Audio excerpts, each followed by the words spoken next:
Friday శుభాకాంక్షలు. ఇంగ్లీష్లో good Friday అని, తెలుగులో మంచి శుక్రవారం లేదా శుభ శుక్రవారం అంటారు కదా. సాధారణంగా ఒక వ్యక్తి చనిపోతే అది చాలా బాధాకరం. అలాంటిది యేసుక్రీస్తు చనిపోతే అది శుభం ఎలా అవుతుంది అనే కదా మీ ప్రశ్న. ఒక చిన్న కథను మీతో పంచుకుంటాను, దయచేసి వినండి. అది ఒక అందమైన చిన్న పల్లెటూరు. ఆ పల్లెటూరులో ఒక తల్లి కొడుకు ఉండేవారు. ఆ కొడుకు అంటే తల్లికి చాలా ఇష్టం. ఆ కొడుకుకి బడికి వెళ్ళే వయసు రానే వచ్చింది. ఒక మంచి స్కూల్లో తన కొడుకుని చేర్పించింది ఆ తల్లి. ఆ కొడుకుని తానే దగ్గరుండి స్కూల్కి తీసుకుని వచ్చేది. రోజులు గడుస్తూ ఉన్నాయి. రోజు స్కూల్కి తీసుకుని వెళ్ళే తల్లిని ఒకరోజు ఆ కొడుకు కోపంగా ఇలా అన్నాడు, అమ్మా, నేను మాత్రమే స్కూల్కి వెళ్తాను, నువ్వు రావద్దు అన్నాడు. ఎందుకు ఆ కొడుకు తన తల్లిని స్కూల్కి రావద్దన్నాడో తెలుసా?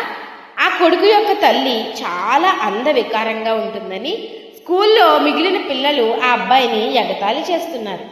ఆ కొడుకు చాలా రోజులు తన తల్లితో కోపంగా ఉండేవాడు. అది సహించలేక ఒకరోజు తన తల్లి కొడుకుకి ఒక కథ చెప్తానని మొదలుపెట్టింది. ఆ కథ ముగింపుకి కొడుకు కళ్ళు కన్నీటితో నిండిపోయాయి. ఆ కథ ఏమిటో వినాలని మీకు ఉంది కదా, అయితే చెప్తాను వినండి. అది ఒక అందమైన పల్లెటూరు. ఆ పల్లెటూరులో ఒక పాక. ఆ పాకలో ఒక తల్లి కొడుకు ఉండేవారు. ఆ తల్లి చాలా అందంగా ఉండేది. ఆమె అందం గురించి పల్లెటూరు అంతా కథలుగా మాట్లాడుకునేవారు. తన కొడుకు అంటే ఆ తల్లికి చాలా ఇష్టం. ఒకరోజు తన కొడుకు ఉయ్యాల్లో పడుకున్న తర్వాత తన కొడుకుకి అవసరమైన వస్తువుల కోసం తల్లి పాకలో నుండి బయటకు వచ్చి షాప్కి వెళ్ళింది. ఏం జరిగిందో తెలియదు, కానీ ఆ పాకకు నిప్పంటుకొని కాలిపోవడం మొదలైంది. చుట్టూ ఉన్న ప్రజలంతా నిలబడి చూస్తున్నారు. ఇంతలో తన కొడుకు కోసం షాప్కి వెళ్ళిన తల్లి రానే వచ్చింది. పాకలో ఉయ్యాల దగ్గరకు మంటలు వ్యాపిస్తున్న దృశ్యం అందరూ, అంటే అక్కడున్న బలవంతులు, ధనికులు, పేదవారు అందరూ చూస్తున్నారు. కానీ ఆ బిడ్డ యొక్క తల్లి మాత్రం తన ప్రియమైన కొడుకును కాపాడుకోవాలని చెప్పి వెంటనే ఆలోచించకుండా మంటల్లోనికి దూకి తన బిడ్డను కాపాడుకుంది. ఆ క్రమంలో తన అందమైన శరీరం అంతా కాలిపోయింది. అప్పటికే ఆ కథ వింటున్న కొడుకు ఏడుస్తున్నాడు. అప్పుడు ఆ తల్లి కథ చెప్తూ కథ వింటున్న తన కొడుకుతో ఇలా చెప్పింది, ఆ తల్లి ఎవరో కాదు నాన్న, నేనే ఆ తల్లిని. ఆ మంటల్లో నుండి రక్షించబడిన బిడ్డ ఎవరో కాదు, అది నువ్వే అని చెప్పింది. ఆ మాటలు విన్న కొడుకు తన తల్లి తన కోసం చేసిన త్యాగాన్ని గుర్తించి తన తప్పును తెలుసుకున్నాడు.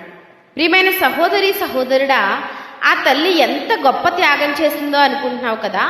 ఆ తల్లి తన కొడుకు కోసం అందాన్ని మాత్రమే కోల్పోయింది, కానీ పాపం, అశాంతి, భయం, దిగులు, శ్రమ, వేదన, దొంగతనం, వ్యభిచారం, వ్యాధి, హత్యలు, త్రాగుడు, ఉగ్రవాదం, భయంకర సంఘటనలు, మరణం, నరకం అనే ఈ మంటల్లో చిక్కుకున్న మానవాళిని రక్షించడానికి పాపము లేని వానిగా జన్మించి, జీవించి, శిలువ మీద మరణించి, తిరిగి లేచిన వారు ఈ లోకంలో ఒకే ఒక్కరున్నారు, ఆయనే యేసు ప్రభు. నిజానికి ఆయన చాలా అందమైనవాడు, కానీ నిన్ను నన్ను పరలోకానికి అంటే స్వర్గానికి చేర్చడానికి తన అందమైన దేహమంతా గాయపరచబడింది. మనం తలపులతో చేసిన పాపాన్ని బట్టి ఆయన తలకు ముళ్ళ కిరీటం పెట్టబడింది. చేతులతో కాళ్ళతో చేసిన పాపాన్ని బట్టి ఆయన చేతులకు కాళ్లకు మేకులు కొట్టబడ్డాయి. పాపమే లేని వ్యక్తి మన పాపాలను తనపై వేసుకుని దోషిగా నిలబడ్డారు. సగటు ఒక వ్యక్తి శరీరంలో 6 లీటర్ల రక్తం ఉంటుంది.